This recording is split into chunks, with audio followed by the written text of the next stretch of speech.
Lembrando que, irmãos, o princípio estabelecido pelo apóstolo Paulo agora encontra um outro elemento.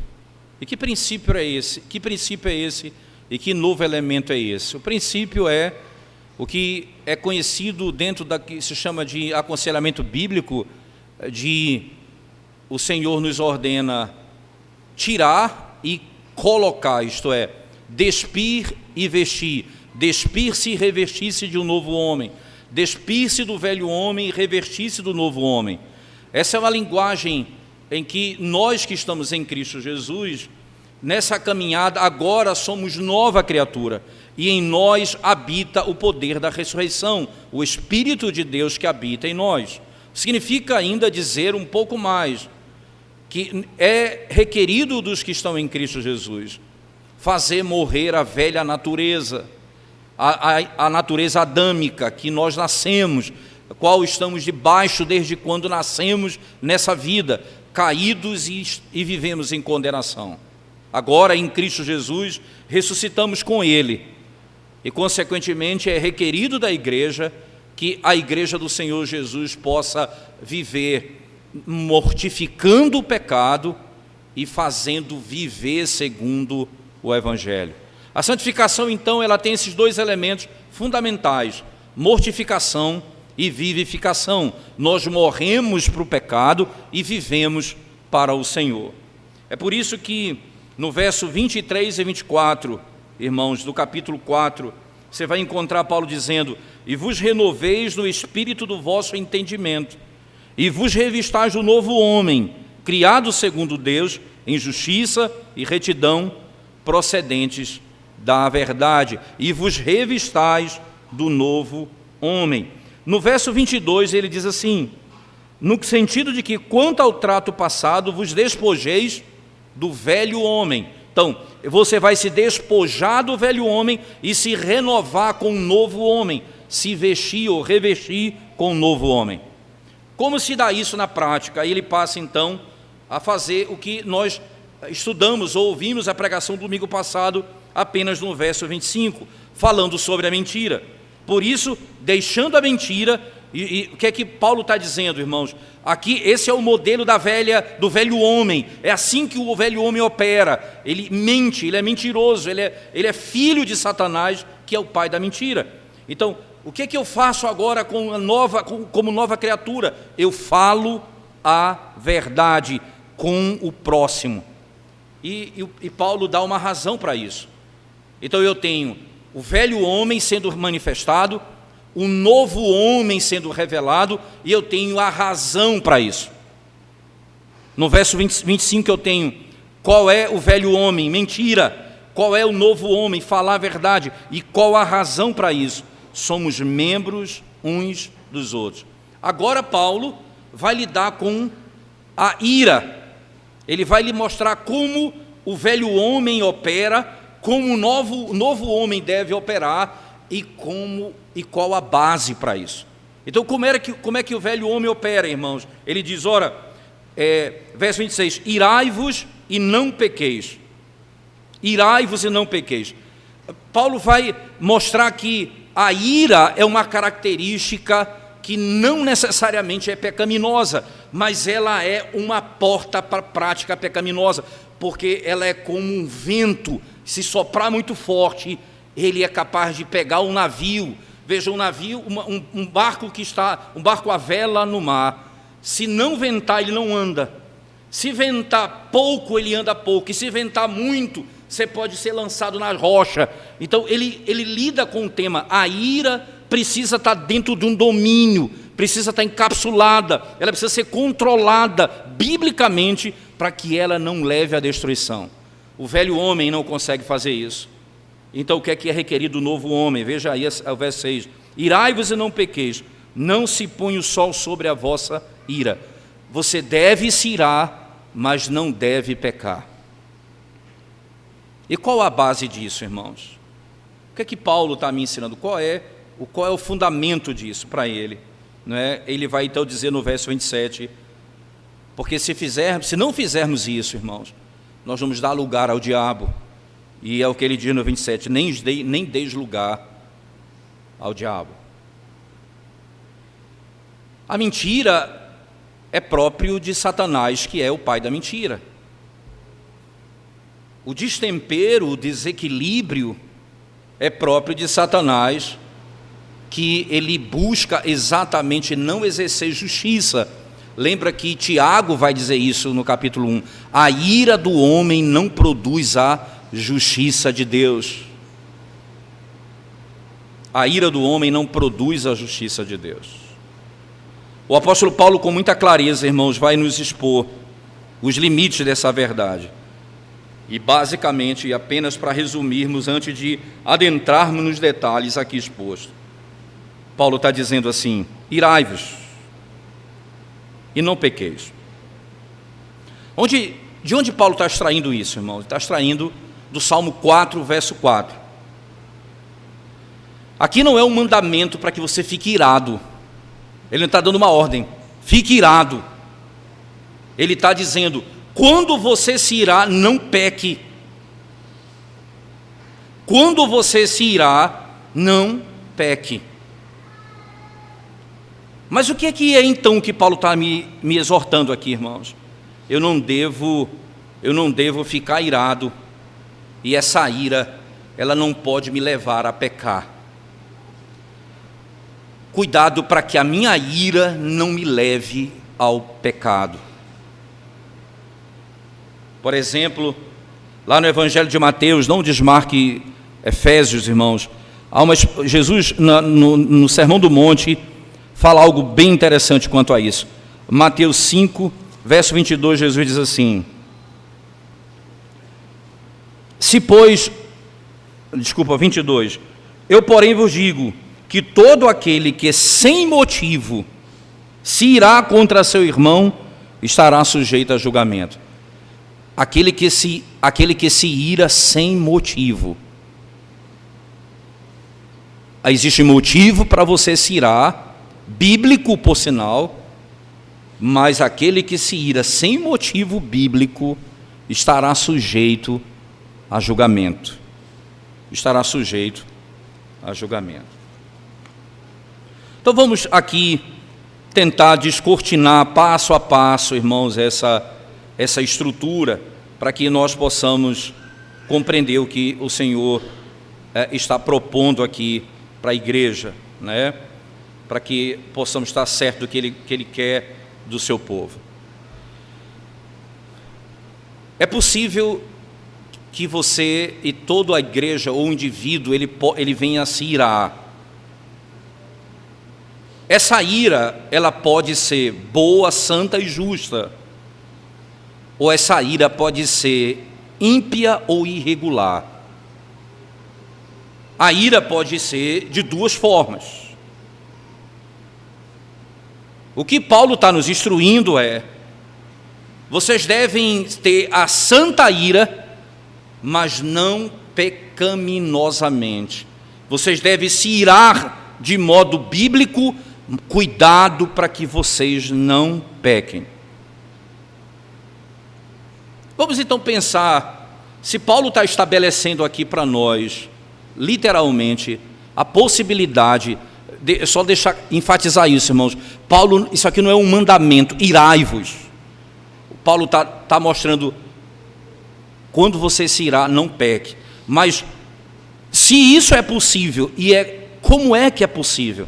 Então, como é que a ira santa se manifesta? Então, o que é a ira particularmente? Então, em primeiro lugar, preste atenção. Vamos pensar na ira no sentido mais amplo, depois pensar em aspecto mais detalhado dela. Primeiro, o que é a ira, irmãos?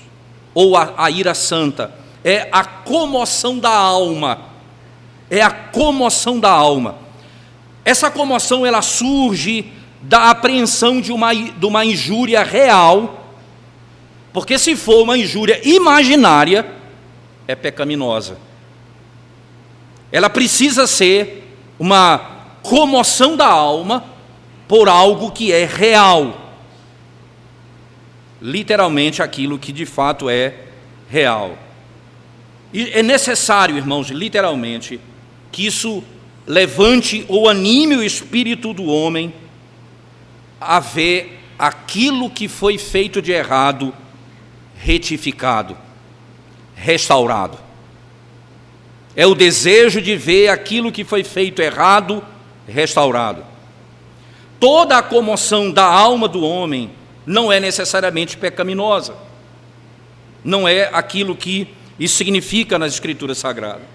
Por exemplo, vou dar um exemplo prático para vocês.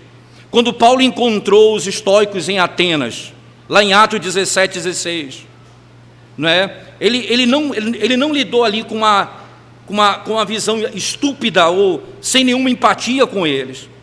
Mas o que aconteceu com o espírito de Paulo ali?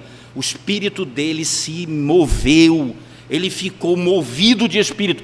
É como a expressão, houve uma comoção da sua alma, quando ele olha para aquilo ali e eles estão adorando a falsos deuses.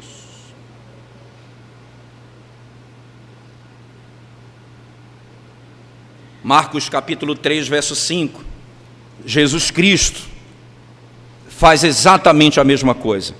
Preste atenção, Marcos capítulo 3, verso 5, o Senhor Jesus Cristo no texto diz assim, Marcos 3, 5. Olhando eu ao redor, indignado e condoído com a dureza do seu coração, disse ao homem, estende a mão, estendeu a mão e lhe foi restaurada. Não é? Marcos 3, verso 5. Ora, eu tenho aqui, ele olhou ao redor indignado e condoído. Essa expressão, indignado, é irado, literalmente. Ele olhou ao redor irado e condoído. É possível que a alma ela tenha uma comoção diante daquilo que é uma injúria real. Não é imaginário, mas é real. A ira santa tem isso. Segundo aspecto, a ira tem outro elemento interessante. Ela tem ódio associado a ela, né? Não contra as pessoas, mas contra os pecados. Seja o meu pecado ou o pecado dos outros. E a Bíblia vai chamar isso de indignação. Nós nos indignamos contra os nossos pecados e os pecados dos outros.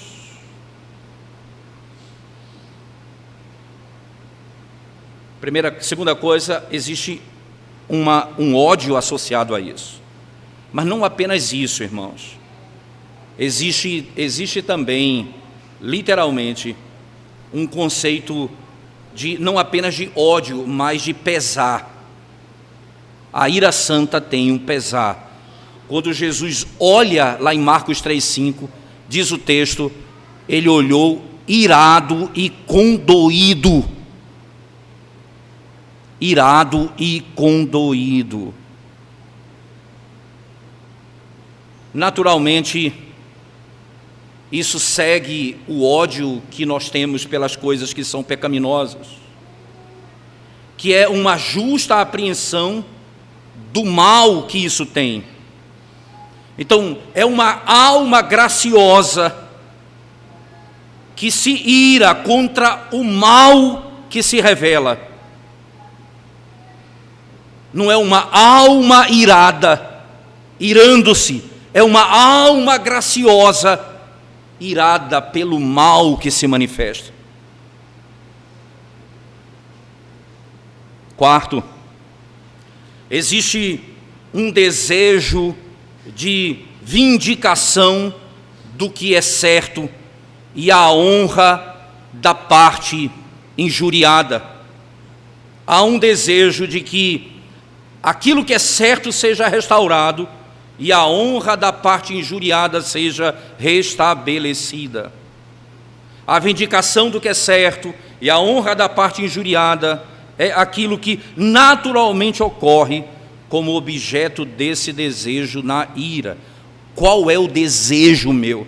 Eu estou irado com que objetivo? Para que fim? Para que o certo seja estabelecido e para que a parte injuriada seja reparada. Como é que isso pode acontecer, irmãos?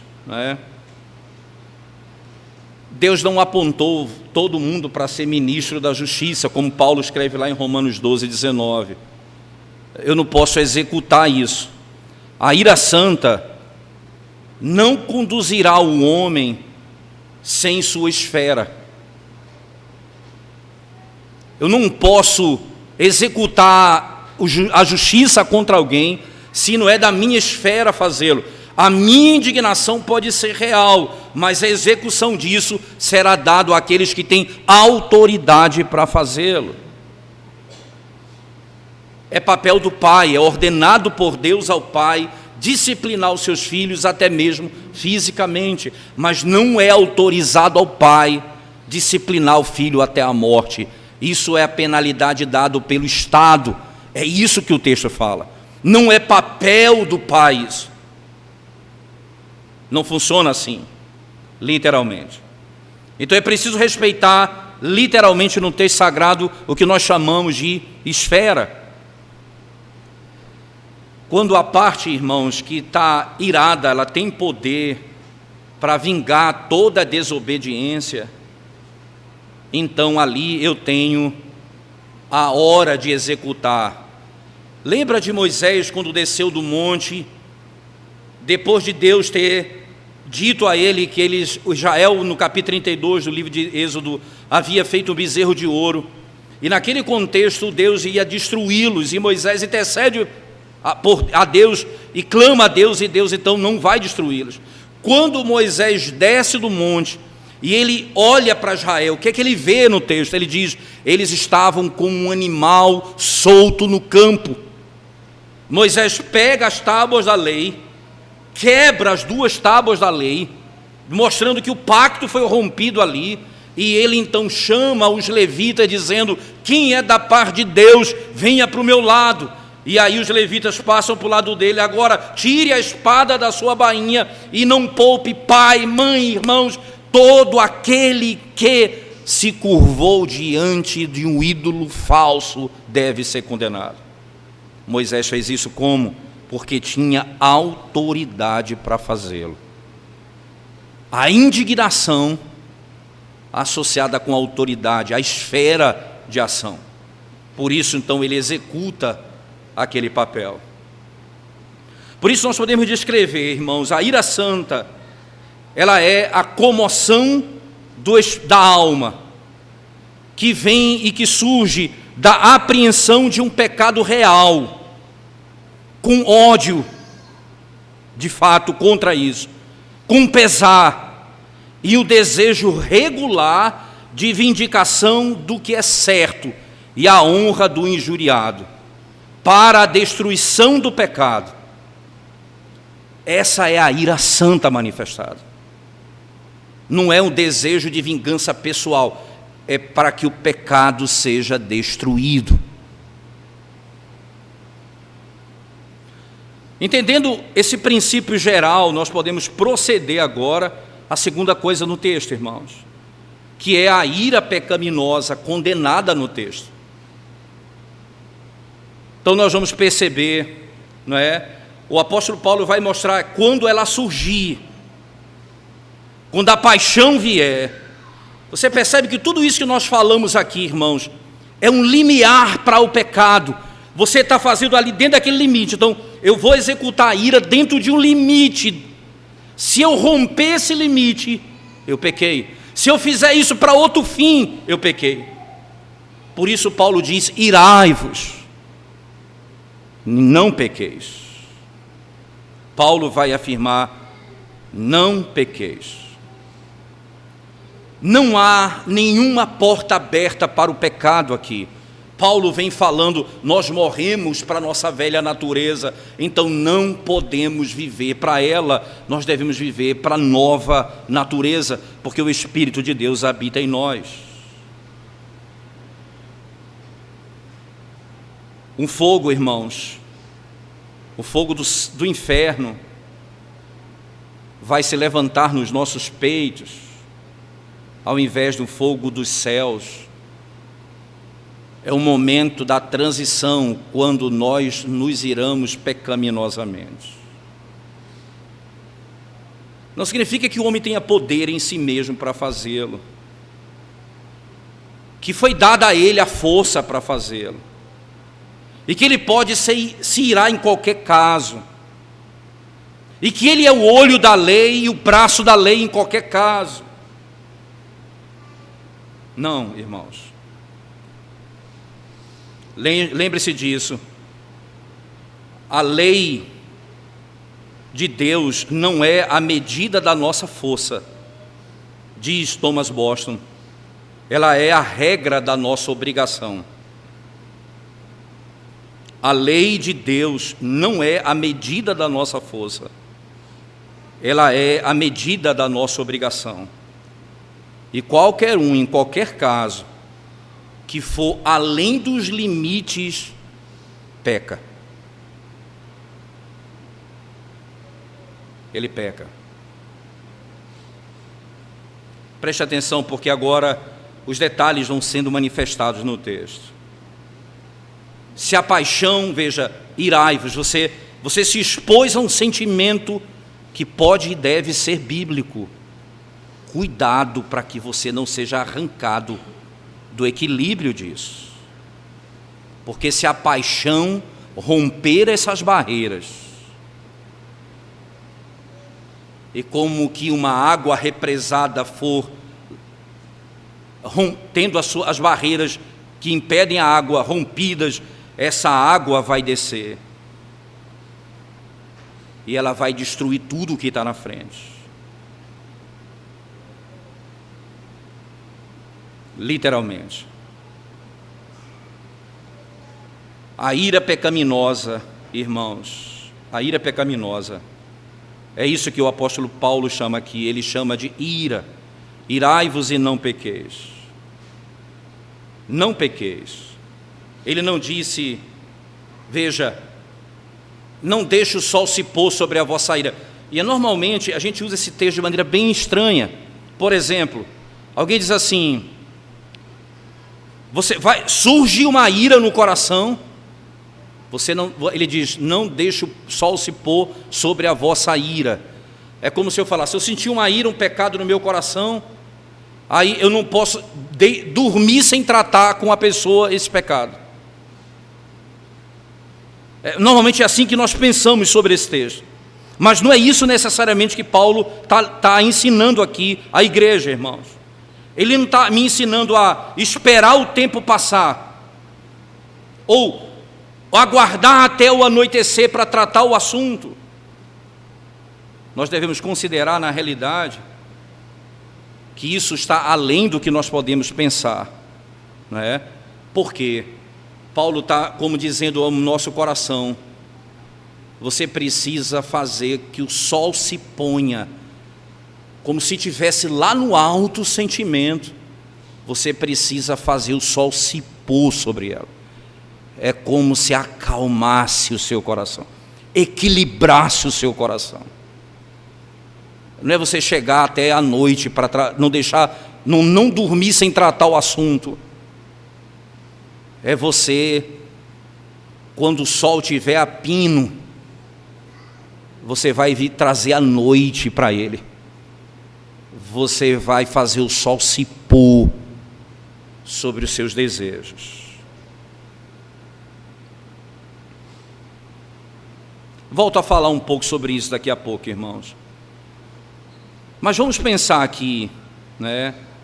Quais são os fundamentos da ira santa? Quais são os fundamentos da ira santa e justa, né?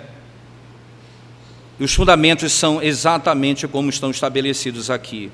Os fundamentos da ira santa e justa, irmãos, são a desonra de Deus pelos nossos próprios pecados e os pecados dos outros. A razão da nossa ira, os fundamentos da ira santa, é o nosso próprio pecado e o pecado dos outros.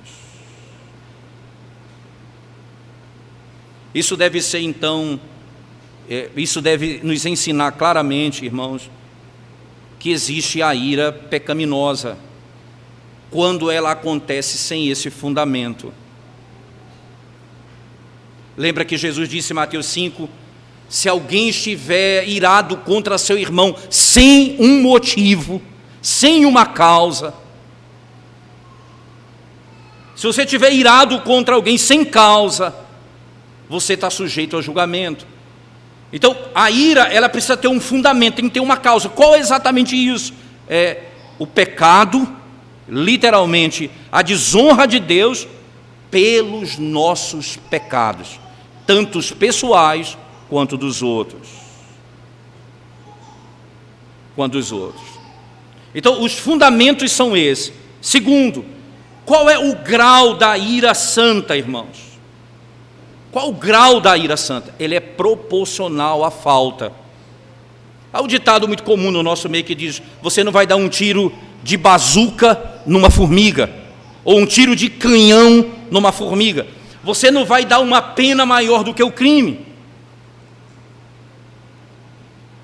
Você não pode fazer isso, não é isso que o Senhor nos ensina, literalmente. Você vai perceber que o Senhor vai nos mostrar que muitas vezes nós vamos nos exceder, porque vamos estar irado acima do que me foi feito, ou contra mim, ou contra alguém. A ira de Deus, a ira santa, ela é proporcional à falta.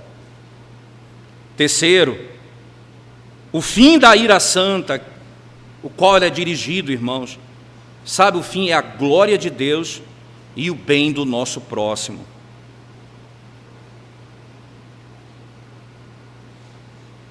O provérbio de Salomão vai dizer que você não pode reter a vara no seu filho.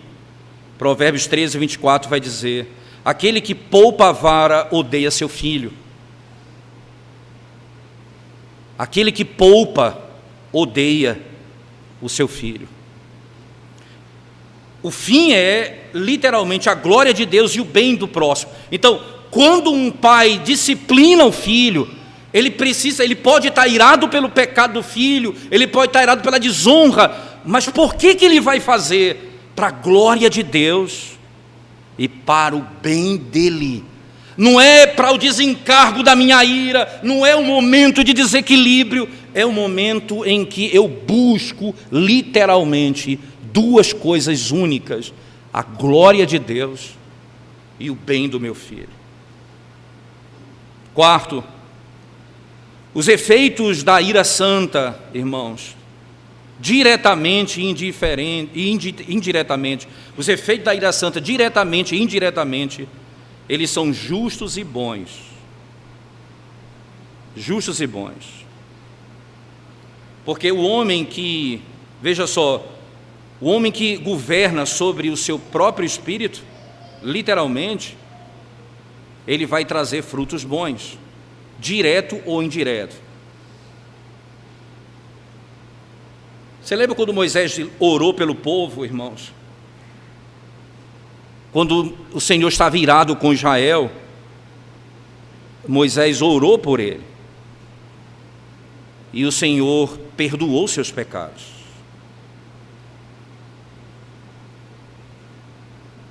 O Senhor perdoou os pecados do povo. O Senhor não fez aquilo que disse que faria contra Israel.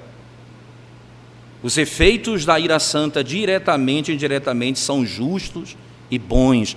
O efeito daquilo é bom e é justo.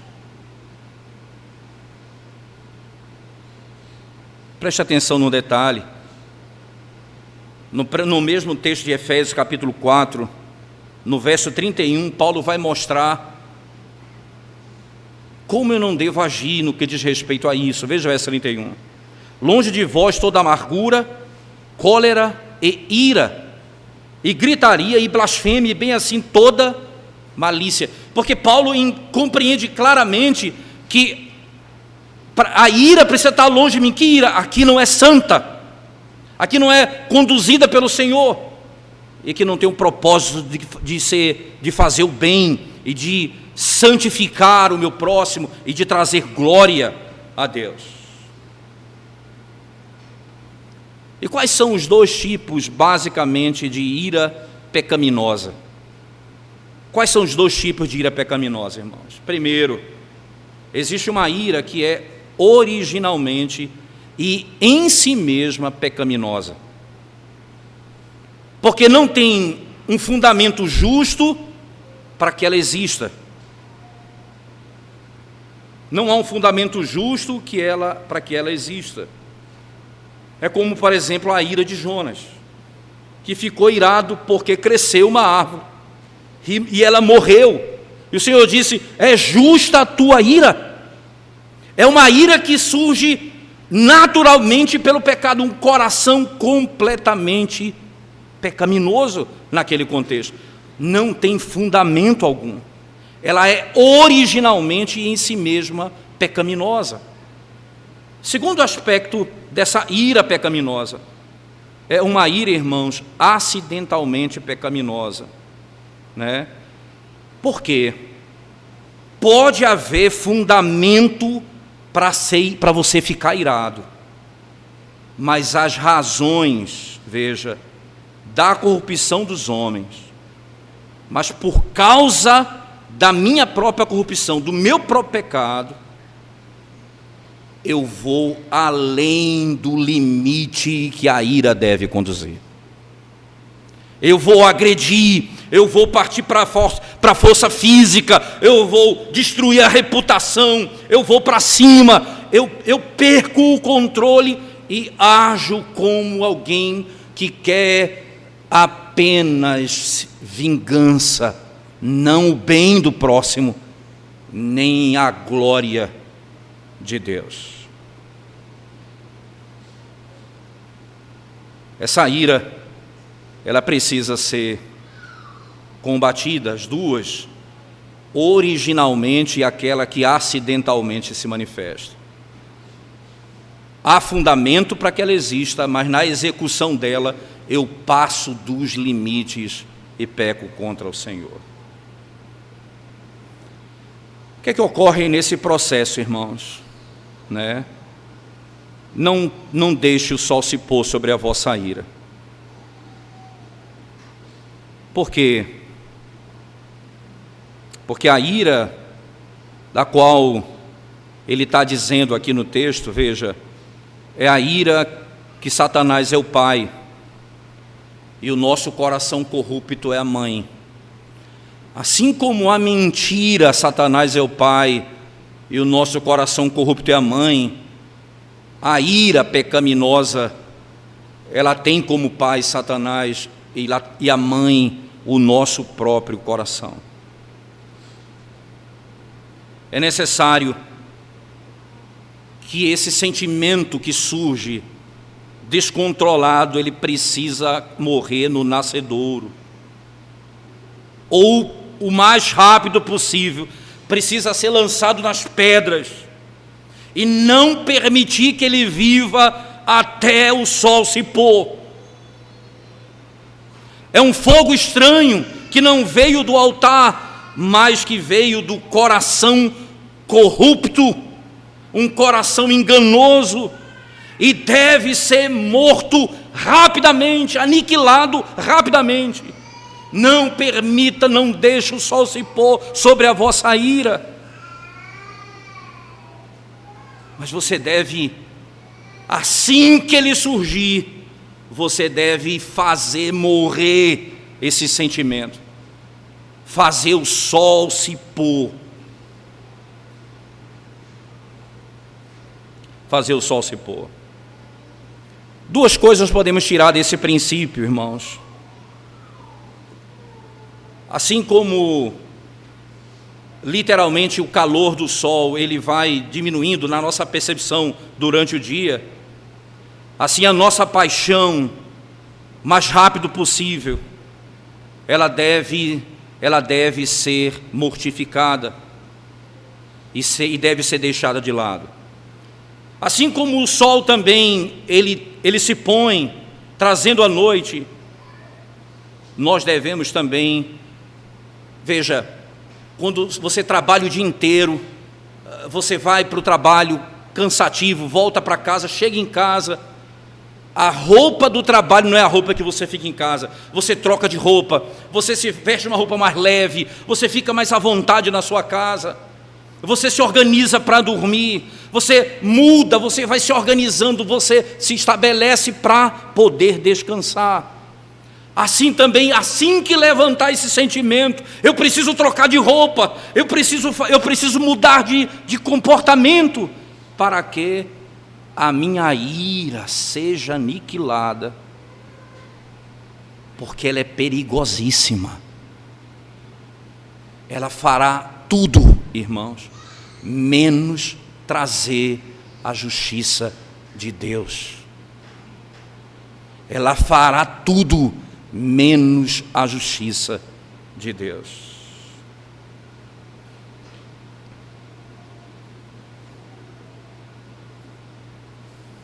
Durante o dia, nós somos expostos a tantas luzes e cores e variedades. À noite, tudo escurece e você dorme. As variedades, as mudanças devem morrer. Você precisa fazer morrer o seu coração, a sua ira. Assim como o sol se levanta, você deve fazer morrer a sua ira como o sol se põe. Literalmente, o sol levantou, é a sua ira levantando, o sol se pondo, é a sua ira sendo destruída. E qual a razão que Paulo dá a isso, irmãos? A razão é simples e gloriosa e poderosa, né? Nós éramos filhos do diabo, diz o capítulo 2 de Efésios. Nós éramos filhos da desobediência. Nós não devemos mais dar lugar ao maligno. Ele não é mais nosso pai. Nós somos filhos de Deus. Nosso coração não pode mais se submeter a essas coisas. Não há mais lugar para Satanás, irmãos. Não há mais lugar para ele.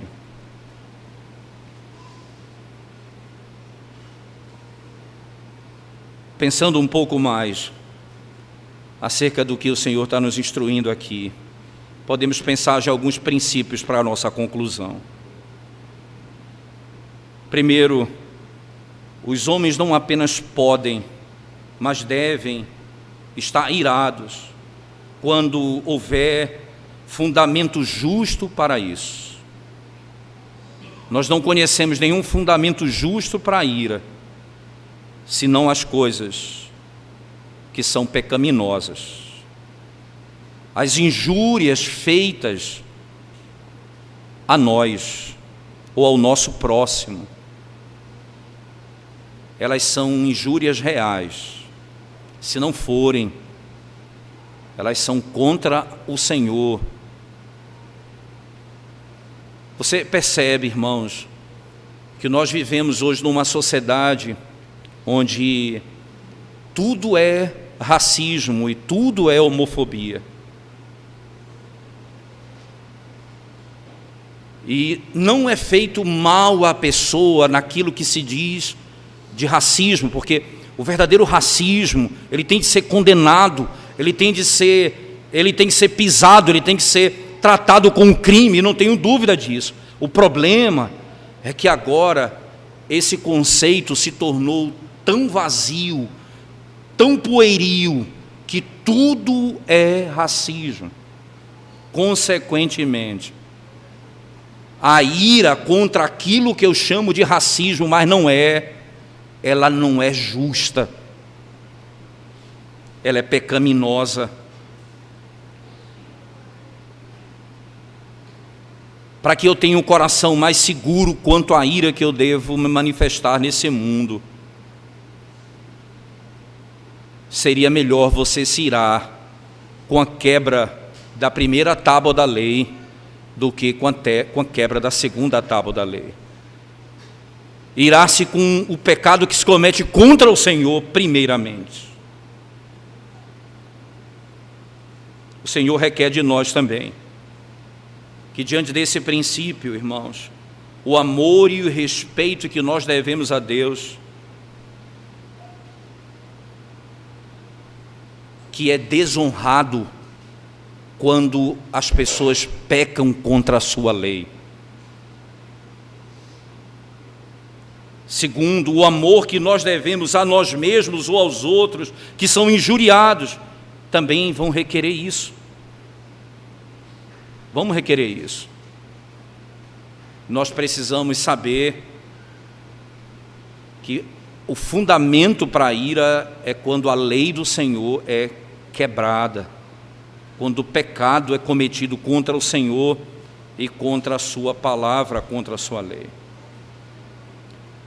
Sejamos cheios, irmãos, de santa indignação contra nós mesmos, por causa dos nossos pecados, por causa dos pecados da nossa própria natureza, os pecados do coração, os pecados dos nossos lábios, os pecados de vida. Nós deveríamos ter santa indignação contra as nossas próprias faltas. E deveríamos também ter santa indignação contra a desonra feita a Deus pelos outros. Nós somos rapidamente inflamados, irmãos, quando alguém nos fere, mas somos completamente compreensíveis quando as pessoas pecam contra o próprio Deus.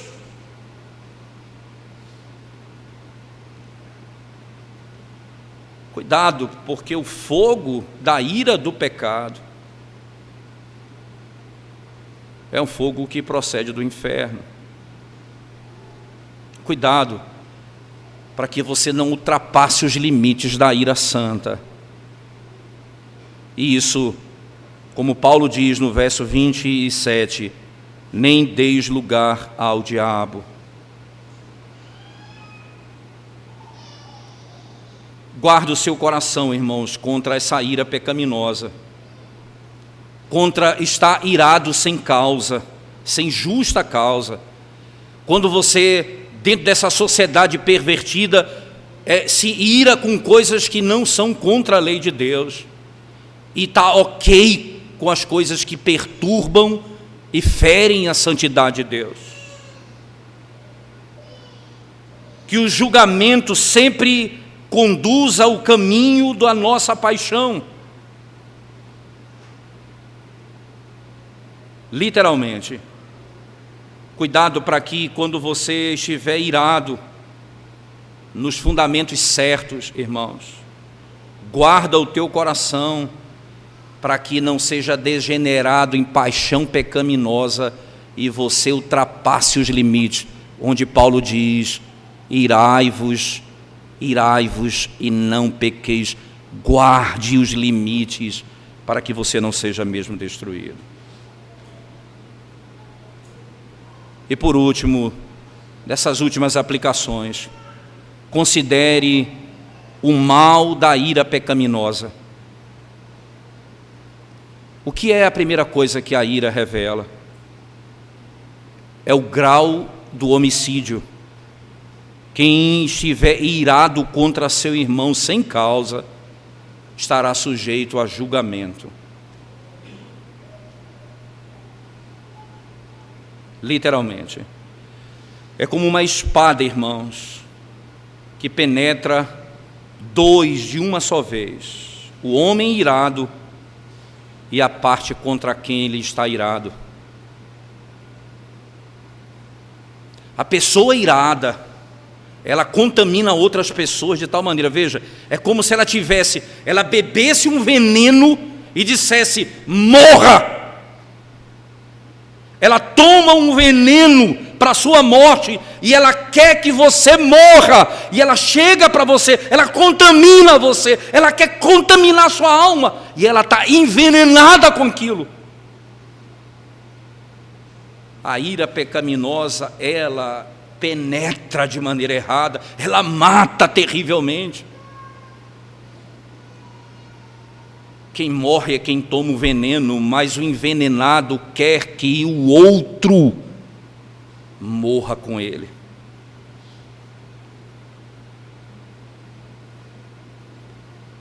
A ira, irmãos, é um passo para a loucura,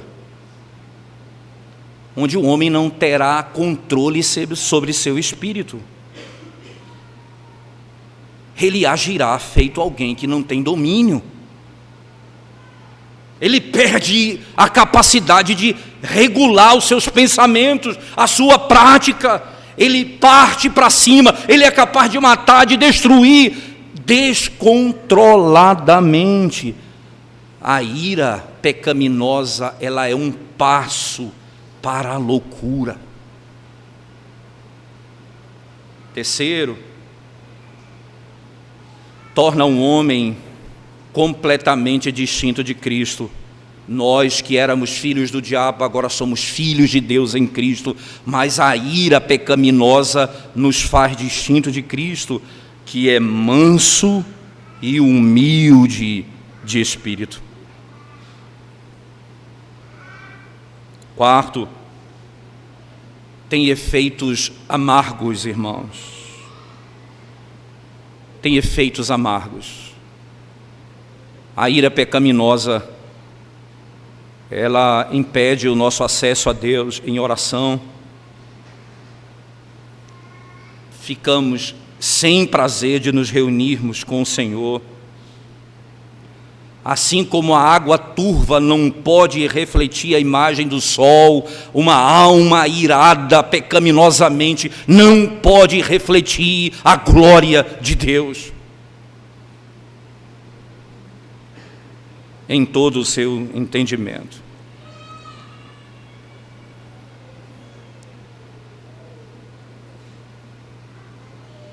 Não seja descontrolado. Não seja apressado para que no teu espírito você se sinta ou esteja irado. Pois a ira, irmãos, pecaminosa repousa no seio dos tolos. Você que tem o Espírito do Deus vivo, assim que essa fagulha acender pecaminosa, faça morrer em seu coração. Irai-vos e não pequeis. Assim que ela se levantar, faça o sol se pôr sobre a vossa ira.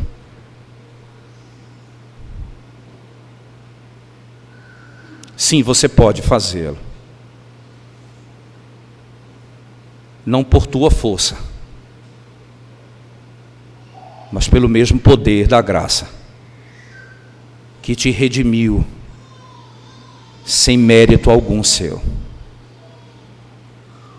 É o que te dará força para viver segundo o que o Senhor requer de nós. Irmãos, irai-vos e não pequeis. Não se ponha o sol sobre a vossa ira. Aquele que for, nem deis lugar ao diabo. Nem deis lugar ao diabo. Agora quem habita em nós é o Espírito Santo de Deus.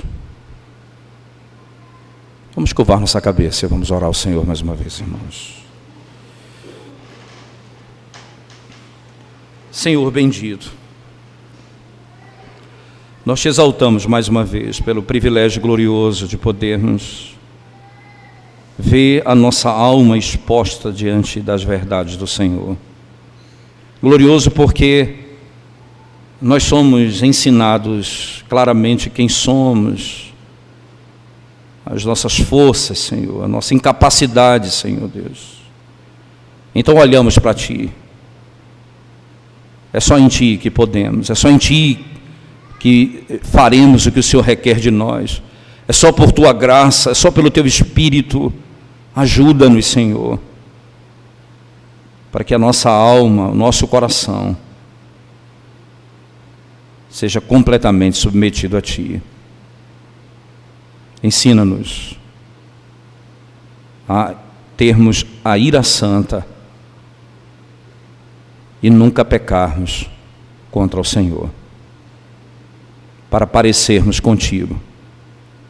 É o que te pedimos, em nome de Jesus. Amém.